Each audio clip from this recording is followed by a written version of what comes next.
specializes in tax preparation, tax planning, and tax representation for individuals and businesses. So today, really, the topic is basically how to prepare your kids for the future and how to save for college. Unfortunately, college costs keep rising each year, and the student loan debt is not the prettiest thing in the world.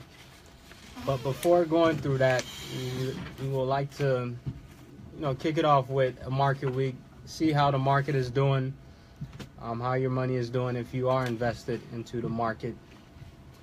There's been a lot of global tension going on.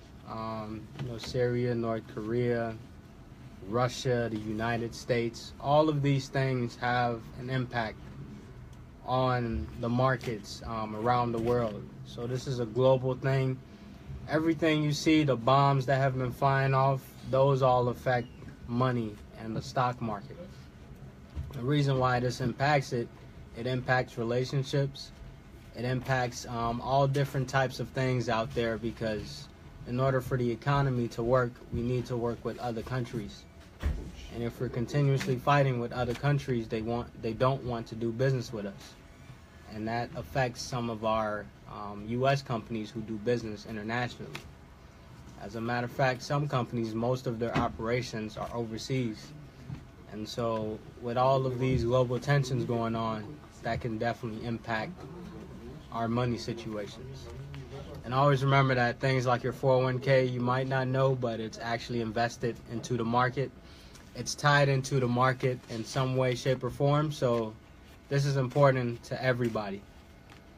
So with the United States and many global markets closed for Good Friday last Friday, stocks ended the short trading week lower.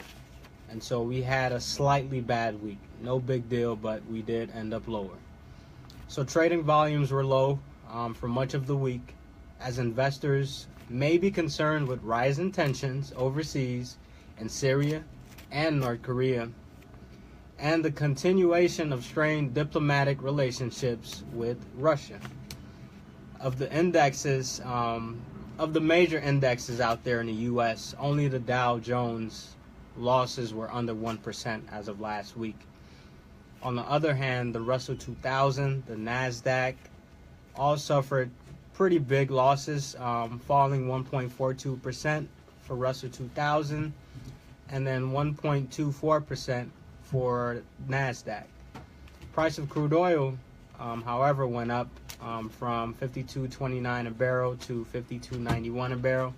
No big deal, but also price of gold, COMEX gold, also went up from $1256.10 to $1290.10. And so typically that correlation actually makes sense, because when the market goes down, gold typically goes up.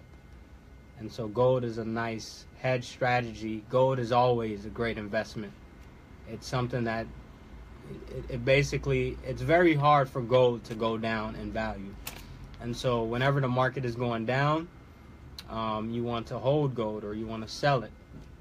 And if the market is up, you want to buy more gold, so that if the market goes back down, then you sell more gold when gold is up. So there's a inverse relationship between gold prices and stock market prices. And so really just a recap, Dow Jones is up 3.49% so far this year, not bad. NASDAQ, on the other hand, is up 7.84%, so still doing really well. S&P 500, 4%. Russell 2000, unfortunately, is not doing too well. It's down a little under 1%. And then you have the global Dow, which is up 4.78%. 10-year treasuries down 21 basis points, or 0.21%. So overall, not the best week in the world, but we will easily recover. I know when I check the markets this week, we're up. We're doing pretty good. So there's still no need to panic. But if the global tensions continue, then we might have some problems ahead of us. But into the presentation, so college costs are really continuously rising each and every year. Student loans out there right now currently above $1 trillion. Over $1 trillion right out there right now in student loan debt. As a matter of fact, I just found out today that if you, let's say you're living in Illinois and you want to go to the University of Southern California, USC, you basically have to pay $100,000 a year in tuition alone, which is insane. That is ridiculous. I mean, $100,000, that can buy a home somewhere. If you multiply that by 4, that's $400,000. If you adjust that by inflation, time value of money, you're looking at around $500,000 at least just to go to that school, which is pretty ridiculous. I mean, in-state, of course, it's going to be cheaper. So when it comes to selecting college, when it comes to funding college, you definitely have to think about these things. You know, scholarships are out there. I definitely highly encourage anyone that's in college, looking to go to college, have kids that are about to go to college, look into scholarships. As a matter of fact, if you go to my website, www.jeffbadu.com, I have a bunch of scholarships out there. I even have a scholarship search engine that is out there on my website, where you can look at thousands and thousands of scholarships, and you can apply right at the convenience of your home. Nowadays, a lot of applications are online, so there's not really much to do. You just have to be proactive and not sit back and watch your college loan or your student loan debt continuously rise. I believe that the reason why many people are in debt is part of the reason that they're not proactive enough. I understand you need to meet GPA requirements. Sometimes you have income requirements, but there are scholarships out there that don't check. They don't necessarily base it off income. They just base it off academics and grades and things like that. So you should always be proactive and looking for scholarships. I mean, luckily for me, I'm never going back to school, or at least I don't think I am, so I don't need to worry about that aspect of my life. But I someday hope to have kids, so I need to set them up for the future. And so I will be pushing them to apply for scholarships. As a matter of fact, in high school, I applied for over 100 scholarships as a senior in high school. And I expect nothing less from my kids as well. Luckily, all of my college expenses were paid off through scholarships and grants. Always thank God for that each and every day. But there's different ways to fund a child's education or a college student's education. You have scholarships, you have grants, you have loans. And then you as a parent, you as a guardian, you as a family member can actually set up different plans, such as a 529 plan. And we'll talk about that more. That's actually the big focus of tonight's presentation, is on 529 plans and really how to take advantage of them. And so 529 plans or college tuition programs are a way for parents and grandparents to save for college, just as you would for retirement. Just like you would open up an IRA account, you just go online. I typically use different brokers, and you literally go in and click, or you can have a financial advisor or an external broker or private broker set one up for you. But ultimately, it's a very, very easy account to set up. Not really much required, no complexities or anything, not even income verification, none of that. And more people are starting to take advantage of 529 plans because they're fairly new. They actually were established after I was born. So these were established in 1996. So they're fairly new. There's still a lot to maneuver, a lot of different ways. So if you're looking to fund your child's education or help combat the cost of college in the future, I highly recommend that you take a look at the 529 plan. And I'll be going into more detail on all of the ins and outs about the plan, advantages, disadvantages, and then also, of course, some other things, some other plans that are out there as well. And so 529 plans have emerged as one of the top ways to save for college. It is a beautiful plan. As soon as my kids get out the womb, they will have a 529 plan. And so a 529 plan is a college savings vehicle that has federal tax advantages. Anytime the tax law creates something like this, And remember, the 529 plan was created by Congress in 1996. It's a Section 529 of the Internal Revenue Code. Anytime you hear those words, it means there are tax advantages, and it means you need to take advantage of them. If you're in a high income bracket and you don't feel like eating up, let's say for example you do have a college savings plan for your kid. It's not through a 529 plan. It's just sitting in a savings account. And then one day you decide, hey, I actually want to invest this into, let's say, a stock market or some type of index fund out there. Well, it wouldn't really make sense for you not to take advantage of the 529 if you're just going to invest the money anyway. And so 529 plan allows you to invest money tax deferred. Earnings basically grow tax deferred. I'll get into all of the details, but the earnings grow tax deferred. Once you take out the money to fund the child's education, you can actually switch the child, whichever beneficiary you want. It doesn't even have to be your child. It can be anybody on the street. Actually, it has to be a family member. But it can be anybody within your family. They can basically be a beneficiary of this plan. And so it's a really great plan to have. And I'll even talk about more, but you don't even have to use the money for college education. You can actually use it for anything. Just be aware that there are some consequences to doing that. But there are two types of 529 plans. You have college savings plans, and then you have prepaid tuition plans. So let's start with college savings plans. So college savings plans, they let you save money for college in an individual investment account, just like an IRA, and they are run by the states. And so Illinois has a 529 plan, Missouri, Texas, all these different states have 529 plans. As a matter of fact, I had a client who they live in Massachusetts, and they have a 529 plan for their daughter who's in college right now, and they actually got a tax write-off, and I'll be talking about that more later.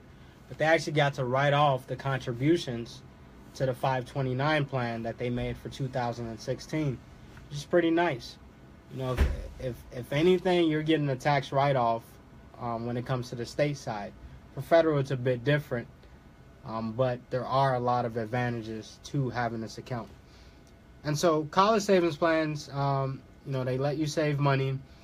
And then key thing to know is that you don't control your investments. So this is not like an IRA where it's self-directed or you pick your own investments. You don't pick them.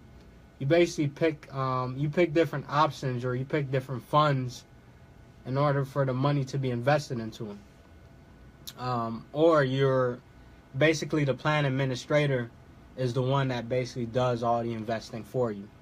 So think of it more of a 401k.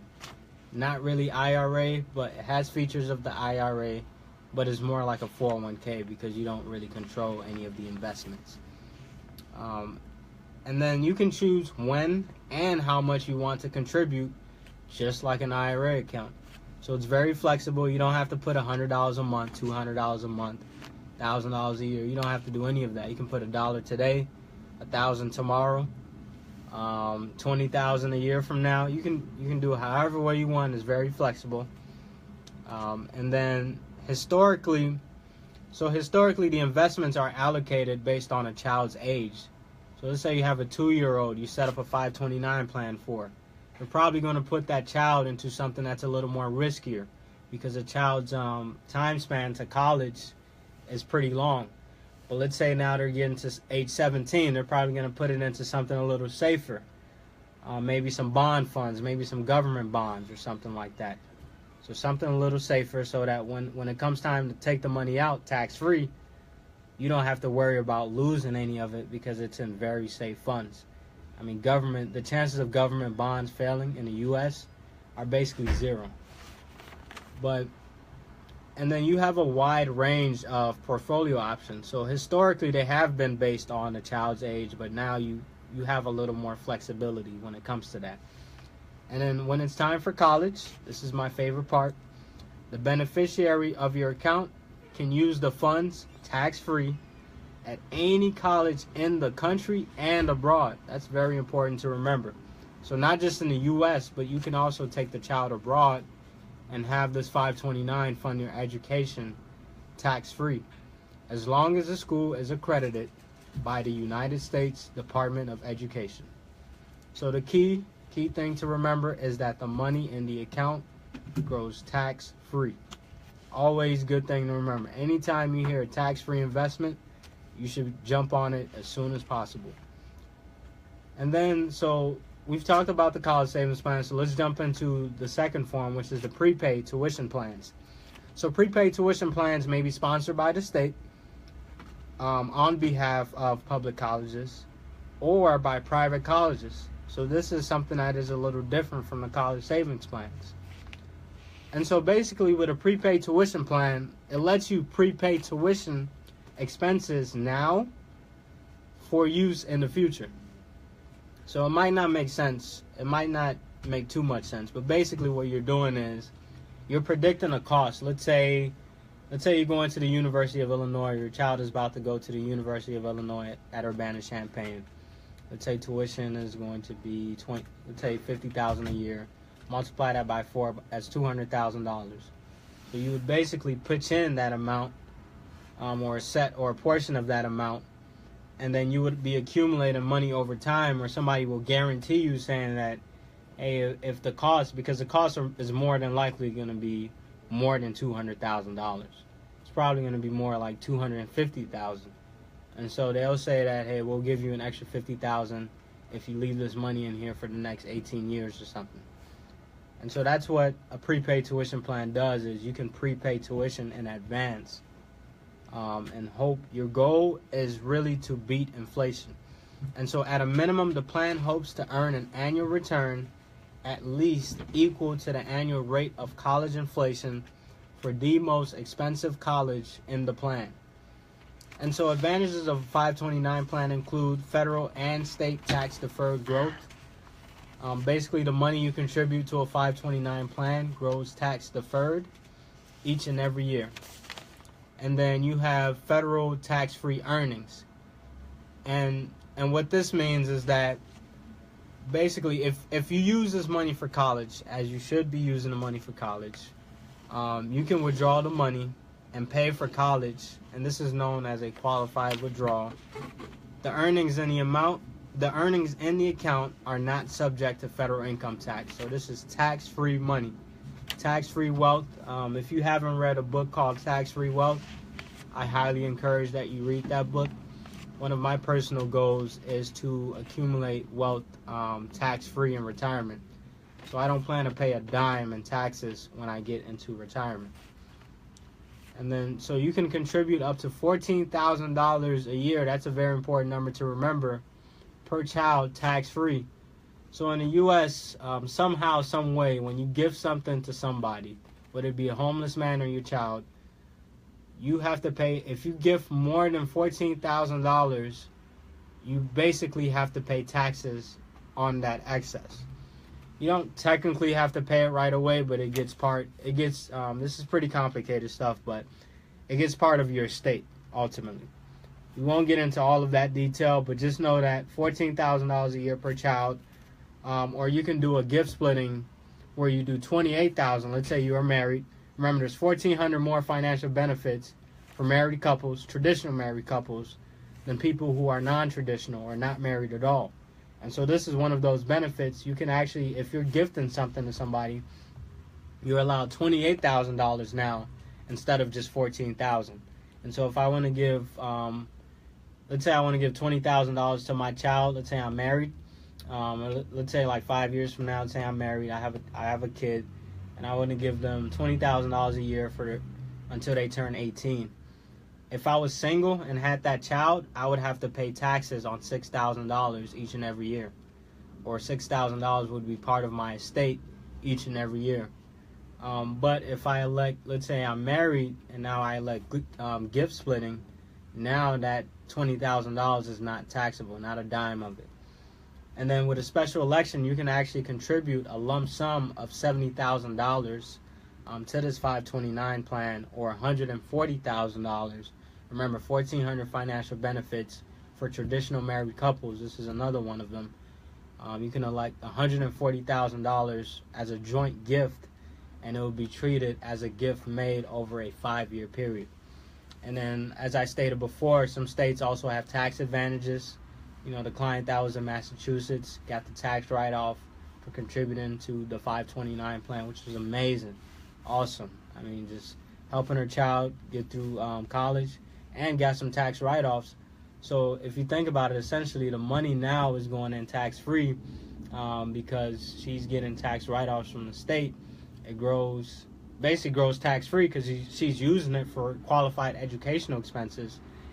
And then, yeah, basically when you take the money out, there's no taxes. So anytime you hear those three words, you know, deductible contributions, tax-free growth of earnings, and then tax-free withdrawals, that's a triple tax benefit, just like a health savings account. You should always take advantage of something like this. And then, so Section 529 plans, here's a nice thing. They're open to virtually anyone.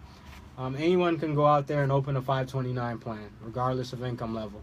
You make $1, $1 million, you can go open a 529 plan. You don't need to be a parent to set up the account. You can be a cousin.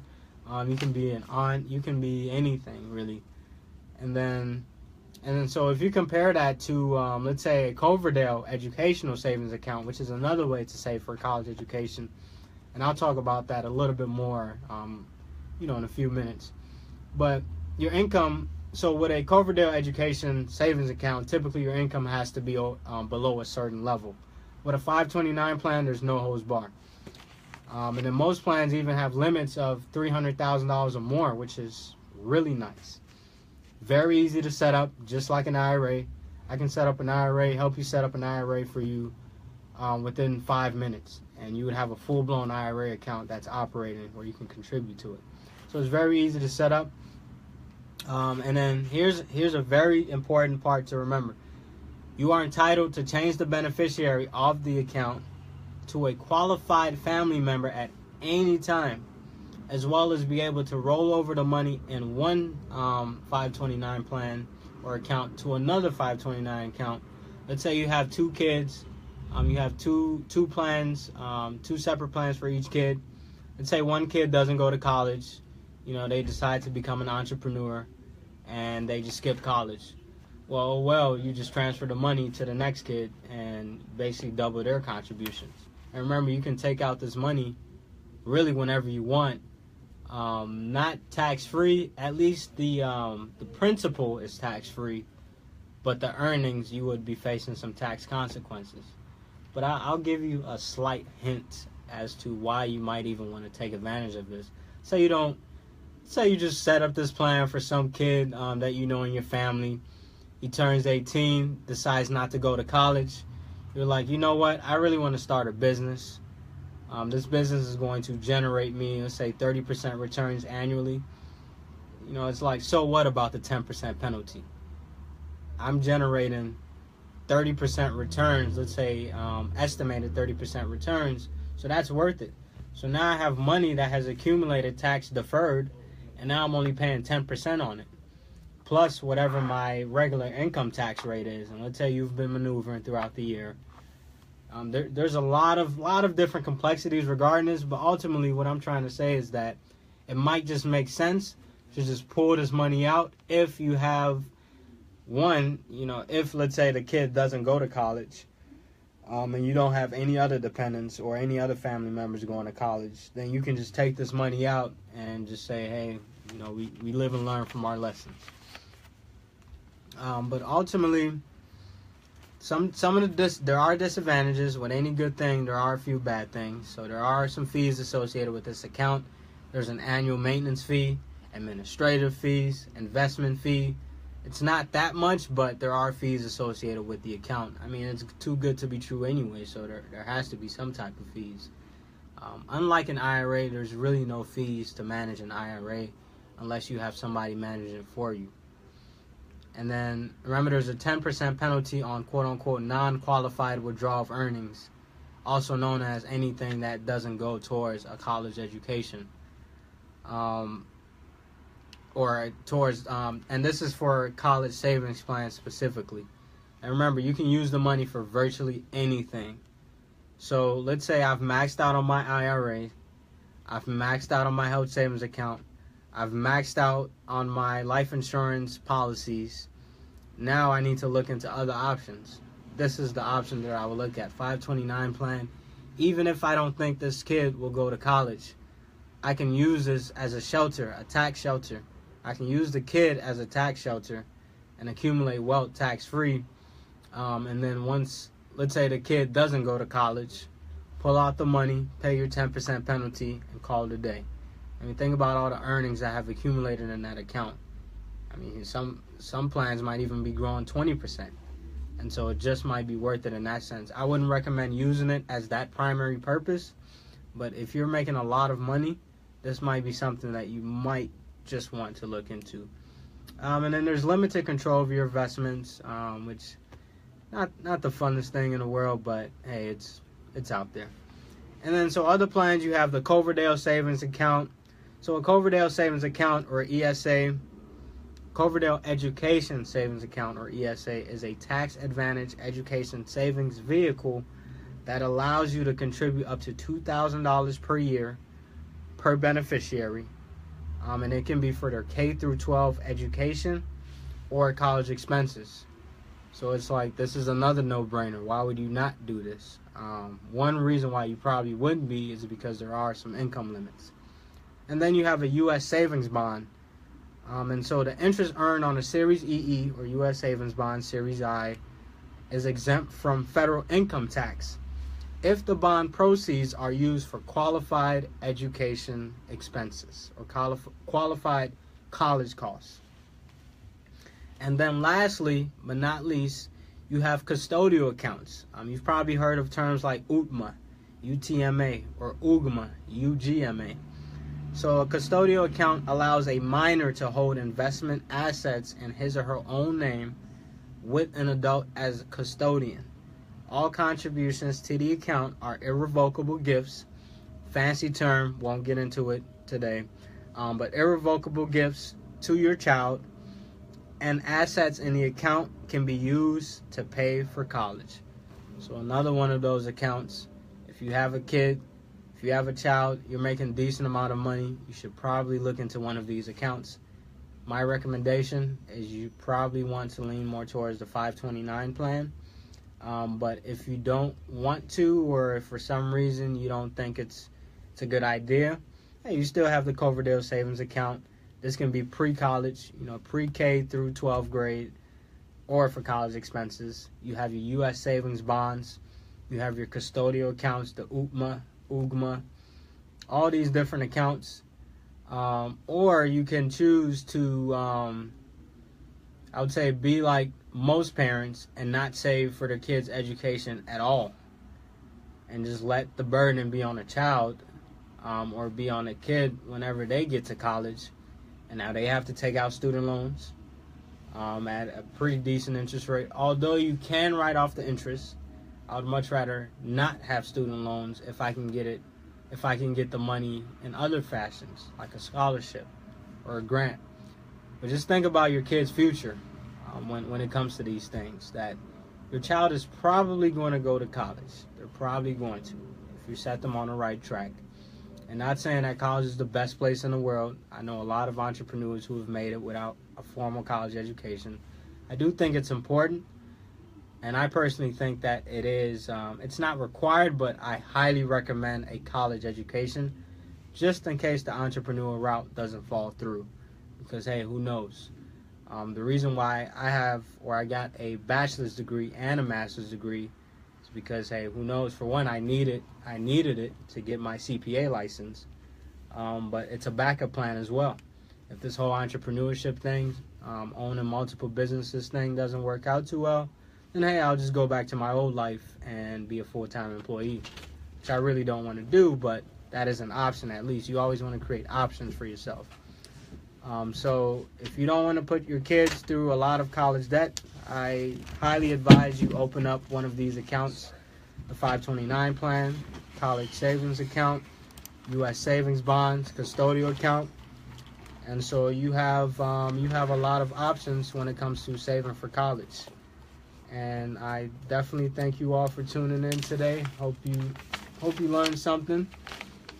It's always good to be setting up your kids for the future. And as I was saying before, as soon as my kids come out the womb, They will have a 529 plan set up. They will have multiple accounts set up. They will have an IRA. They will have, I mean, by the time they're 18, they'll probably be accumulating $1 million in wealth, at least. And that's just my stance on life, is that I would much rather set my future up for the best. So thank you all for tuning in once again. My name is Jeff Badu, and I am a licensed CPA in Illinois, and you can always reach out to me. My phone line is always open, 773-679-7198. And I thank you all for tuning in. Jeff said, as soon as they come out of the womb, Abrandiano were big and high plans, and he has been doing it thus far. Prominent young man in our community, and this is what we do, exposing our professionals to you, so that you come right to the resource, and then get all the information and the help that you need. So Jeff Badu is here. Right now, bond before Moshishem, and I gotta say, my mom from the onstart did something like that, and it turned out good. So, this Saturday way, but the education is not there. So maybe you should bring a part 2 of this, down the line. So again. If you haven't filed, I guess it's too late for you to file now. Oh no, it's not. It's not too late. If you owe money, there will be penalties. 5% per month, up to 25%. But it's not too late. But it's not too late. I go sound for Jeff. Oh, that'd be that. So you can still reach out to Jeff, and not just for your tax reasons, but anything money. Anything money. Jeff love. Yeah. You can handle any type of money. Whether it's student loans, whether it's investments, life insurance, taxes. I specialize in taxes, but I can handle any financial situation out there. That's right. Any financial situation and issue that you are facing, Jeff will say, Hamau. He loves doing this. He loves doing this. And when they reach out to him, to his tax service firm, it's not just about tax. He's there for any financial need. He will really help you. Jeff, next week, another day, another dollar, Amen. Another time, and yes. I know you're going to bring it more. All right. I can't. Right after me, Black Jesus, Black Yeshua. As I said, yes, your friend Yeshua. That is the right name. It's not Jesus, it's Yeshua.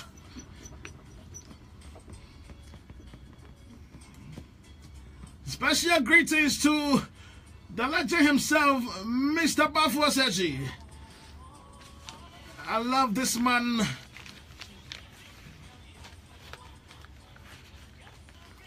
Ejak Mechiao Ene Mama. A very good evening to you.